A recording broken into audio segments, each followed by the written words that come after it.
ओम नमः शिवाय। राधे राधे। आइए सुनते हैं मासिक शिवरात्रि व्रत कथा।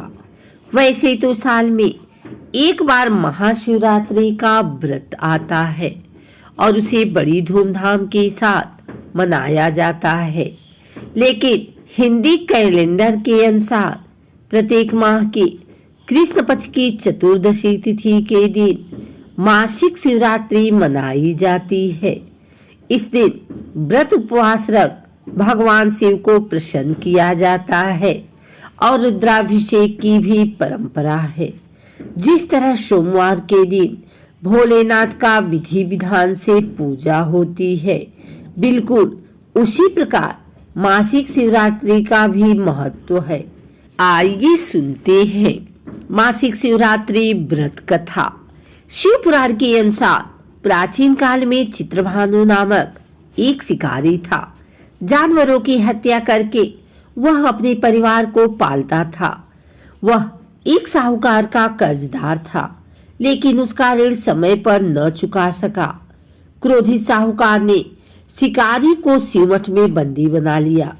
संयोग से उस दिन शिवरात्रि थी। साहूकार के घर पूजा हो रही थी तो शिकारी ध्यान मग्न होकर शिव संबंधी धार्मिक बातें सुनता रहा। चतुर्दशी को उसने शिवरात्रि व्रत की कथा भी सुनी। शाम होते ही साहूकार ने उसे अपने पास बुलाया और ऋण चुकाने के विषय में बात की। शिकारी अगले दिन सारा ऋण लौटा देने का वचन देकर बंधन से छूट गया। अपनी दिनचर्या की भांति वह जंगल में शिकार के लिए निकला, लेकिन दिन भर बंदी गृह में रहने के कारण भूख प्यास से व्याकुल था। शिकार खोजता हुआ वह बहुत दूर निकल गया। जब अंधेरा गया तो उसने विचार किया कि रात जंगल में ही बितानी पड़ेगी। वह वन में एक तालाब के किनारे एक बेल के पेड़ पर चढ़कर रात बीतने का इंतजार करने लगा। बेल वृक्ष के नीचे शिवलिंग था। शिकारी को उसका पता न चला। पड़ाव बनाते समय उसने जो टहनियां तोड़ी वे संयोग से शिवलिंग पर गिरती चली गई। इस प्रकार दिन भर भूखे प्यासे शिकारी का व्रत भी हो गया और शिवलिंग पर बेलपत्र भी चढ़ गए। एक पहर रात्रि बीत जाने पर एक गर्भिणी हिरनी तालाब पर पानी पीने पहुंची। शिकारी ने धनुष पर तीर चढ़ाकर जब ही प्रत्यंचा खींची, हिरनी बोली, मैं गर्भिणी हूँ और शीघ्र ही प्रसव करूंगी। तुम एक साथ दो जीवों की हत्या करोगे, जो ठीक नहीं है। मैं बच्चे को जन्म देकर शीघ्र ही तुम्हारे समक्ष प्रस्तुत हो जाऊंगी, तब मार लेना। शिकारी ने प्रत्यंचा ढीली कर दी और हिरनी जंगल से झाड़ियों में लुप्त हो गई। प्रत्यंचा चढ़ाने तथा ढीली करने समय कुछ बेलपत्र अनायास ही टूटकर शिवलिंग पर गिर गए। इस प्रकार उसने अनजाने में ही प्रथम पहर का पूजन भी संपन्न कर लिया। कुछ ही देर बाद एक और हिरनी उधर से निकली। शिकारी की प्रसन्नता का ठिकाना न रहा। समीप आने पर उसने धनुष पर बाण चढ़ाया। तब उसे देख हिरनी ने विनम्रता पूर्वक निवेदन किया, शिकारी, मैं थोड़ी देर पहले ऋतु से निवृत्त हुई हूँ। कामातुर विरह रही हूँ, अपने प्रिय की खोज में भटक रही हूँ। मैं अपने पति से मिलकर शीघ्र ही तुम्हारे पास आ जाऊंगी। शिकारी ने उसे भी जाने दिया। 2 बार शिकार को खोकर उसका माथा थनका। वह चिंता में पड़ा। रात्रि का आखिरी पहर बीत रहा था। इस बार भी धनुष से लगकर कुछ बेलपत्र शिवलिंग पर जा गिरे तथा दूसरे पहर की पूजन संपन्न हो गई। तभी एक अन्य हिरनी अपने बच्चों के साथ उधर से निकली। शिकारी के लिए यह स्वर्णिम अवसर था। उसने धनुष पर तीर चढ़ाने में देर नहीं लगाई। वह तीर छोड़ने ही वाला था कि हिरनी बोली, हे शिकारी, मैं इन बच्चों को इनके पिता के हवाले करके लौट आऊंगी। इस समय मुझे मत मारो। शिकारी हंसा और बोला, सामने आए शिकार को छोड़ दूं, मैं ऐसा मूर्ख नहीं हूँ।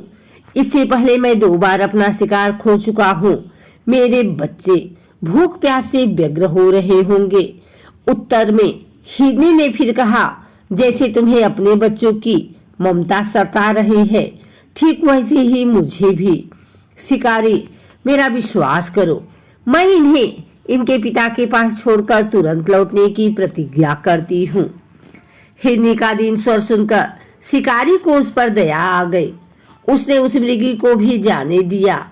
शिकार के अभाव में तथा भूख प्यास से व्याकुल शिकारी अनजाने में ही बेल वृक्ष का बैठा हुआ बेलपत्र तोड़कर नीचे फेंकता रहा। पांव फटने को हुई तो एक हृष्ट पुष्ट मृग उसी रास्ते पर आया। शिकारी ने सोच लिया कि इसका शिकार वह अवश्य करेगा। शिकारी की तनी प्रत्यंचा देख मृग विनीत स्वर में बोला, हे शिकारी जी, यदि तुमने मुझसे पूर्व आने वाले 3 मृगियों तथा छोटे छोटे बच्चों को मार डाला है तो मुझे भी मारने में विलंब न करो, ताकि मुझे उनके वियोग में एक क्षण भी दुख न सहना पड़े। मैं उन हिरनियों का पति हूँ। यदि तुमने उन्हें जीवन दान दिया है तो मुझे भी खुद क्षण का जीवन देने की कृपा करो। मैं उनसे मिलकर तुम्हारे समक्ष उपस्थित हो जाऊंगा। मृग की बात सुनते ही शिकारी के सामने पूरी रात का घटना चक्र घूम गया। उसने सारी कथा मृग को सुना दी। तब मृग ने कहा, मेरी तीनों पत्नियां जिस प्रकार प्रतिज्ञाबद्ध होकर गई हैं, मेरी मृत्यु से अपने धर्म का पालन नहीं कर पाएंगी। अतः जैसे तुमने उन्हें विश्वास पात्र मानकर छोड़ा है, वैसे ही मुझे भी जाने दो।